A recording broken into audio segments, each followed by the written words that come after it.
Lorsqu'Elon Musk revient à Pretoria, sa ville natale, pour une conférence sur l'avenir de la technologie, il s'attendait à une simple escale dans son emploi du temps chargé, un moment pour discuter d'innovation et d'échanger avec des experts. Mais en foulant à nouveau les rues familières de sa jeunesse, une vague de nostalgie l'envahit soudainement. Il se retrouve de nouveau au lycée où il a grandi, une école modeste mais chargée de souvenirs. Les murs, autrefois témoins de son énergie juvénile, semblent aujourd'hui figés dans le temps. Les bâtiments, qui l'ont vu évoluer, sont désormais un mélange de passé et de transformation. Il repense aux heures passées à rêver d'avenir, aux moments d'isolement et aux premières découvertes technologiques qui ont façonné ses ambitions. À l'époque, il était un jeune curieux, mais aussi un outsider, déjà tourné vers un horizon bien plus grand que celui de son environnement immédiat. Le lycée n'a pas changé tant que ça. Les couloirs sont toujours aussi vivants, les salles de classe regorgent de jeunes esprits en effervescence. Pourtant, quelque chose a changé en lui. Aujourd'hui, il ne voit plus cet établissement comme un simple lieu de passage. C'est un point de départ dans son parcours, celui qui l'a poussé à remodeler le monde à travers la technologie. Il se souvient des heures passées dans la bibliothèque, dévorant des livres de physique et d'ingénierie, des discussions avec des professeurs qui, sans savoir, ont semé en lui les graines de ses futurs projets. En flânant dans l'école, il s'arrête devant une vieille affiche dans le hall, représentant un projet scientifique qu'il avait réalisé, un simple modèle mécanique qui, à l'époque, semblait être une grande réussite. Il sourit, se rappelant ces moments où il se sentait insignifiant, lorsque ses idées paraissaient trop étranges pour ses camarades. Mais à cet instant, ses pensées sont interrompues par un groupe d'élèves qui le reconnaît immédiatement. Pour eux, il est devenu plus qu'un ancien élève du lycée. Il incarne un symbole d'espoir, de réussite et de persévérance. Ce retour aux sources est pour Elon un véritable voyage dans le temps, un rappel qu'il n'a pas toujours été ce titan de l'industrie.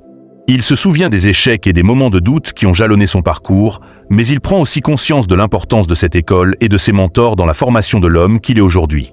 Ce retour n'est pas qu'un acte symbolique, c'est un moment pour réfléchir sur son parcours et sur l'avenir qu'il espère encore façonner. Alors qu'il s'apprête à monter sur scène pour la conférence, il se demande si ce retour à ses racines n'est pas, au fond, un rappel que chaque grande aventure commence toujours par un pas modeste, dans un lieu ordinaire. En déambulant dans les couloirs de l'école, admirant la modernisation qui a su préserver l'âme du lieu, Elon aperçoit un visage familier. Dans le hall principal, un homme âgé nettoie les carreaux avec une efficacité impressionnante. Cet homme, en blouse bleue et sourire discret, n'est autre que M. Van der Merwe, le concierge de l'école. Au fil des années, Elon a croisé des centaines de visages, des personnalités marquantes dans ses entreprises et conférences, mais M. Van der Merwe reste un souvenir particulier.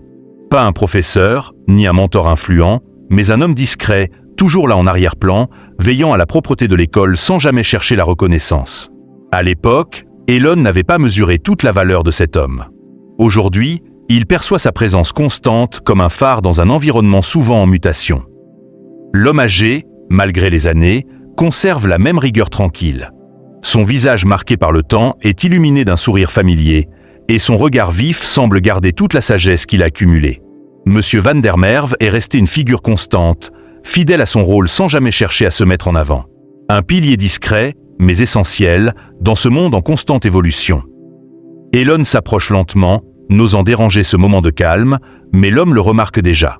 Un sourire se dessine sur son visage ridé, un léger hochement de tête, et Monsieur Van der Merwe, d'une voix grave mais pleine de sagesse, lance « Monsieur Musk, je suppose que vous êtes de retour pour la grande conférence. » Ces mots, simples mais empreints d'autorité, rappellent à Elon que cet homme, même dans sa simplicité, porte une sagesse qu'il n'avait pas encore saisie. Elon, touché, répond avec un sourire sincère « Oui, Monsieur Van der Merwe. Je suis ici pour parler de l'avenir de la technologie, mais je n'aurais jamais pensé que ma visite commencerait ainsi. » Monsieur Van der Merwe, toujours en train de nettoyer avec une habileté tranquille, répond « Le futur est important, mais n'oubliez jamais d'honorer le passé, jeune homme.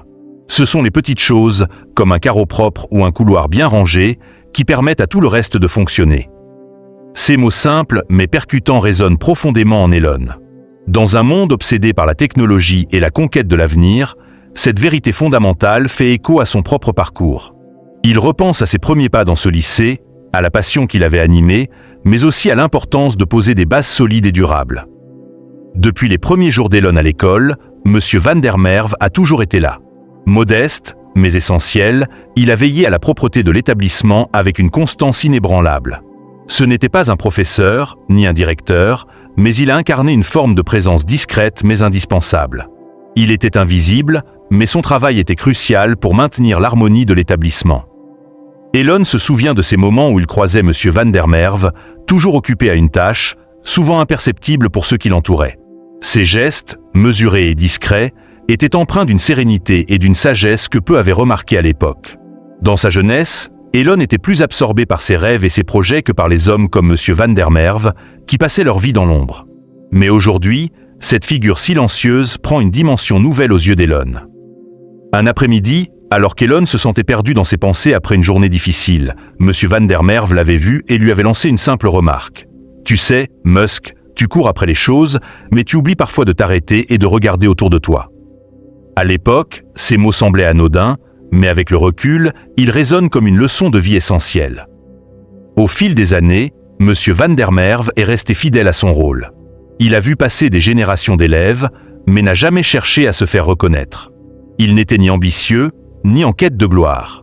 Sa sagesse résidait dans sa constance et dans l'engagement simple qu'il mettait dans son travail. À travers ses gestes, il transmet une vérité que peu comprenaient à l'époque. Le progrès ne réside pas seulement dans l'innovation, mais aussi dans les petites actions quotidiennes. Aujourd'hui, face à cet homme qui a passé sa vie dans l'ombre, Elon se rend compte qu'il a reçu une leçon essentielle.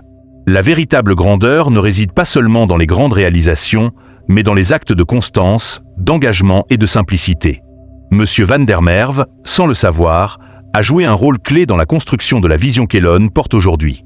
Cette rencontre marquante le pousse à réfléchir sur son propre parcours et sur l'importance de donner du sens à chaque geste quotidien. Avec cette prise de conscience, Elon décide de partager cette leçon lors de sa conférence. Il évoque M. Van der Merwe, sans le nommer, mais avec respect et admiration, soulignant que la vraie réussite dans la vie réside dans la constance et dans l'attention aux petites choses. Pour lui, cet homme est un héros silencieux, un exemple de sagesse et de simplicité qui a contribué à sa propre évolution. Ce geste inspire l'audience et ouvre la voie à un acte symbolique. Elon décide de financer une fondation en l'honneur des travailleurs de l'ombre, ceux qui, comme M. Van der Merwe, apportent leur contribution essentielle à la société.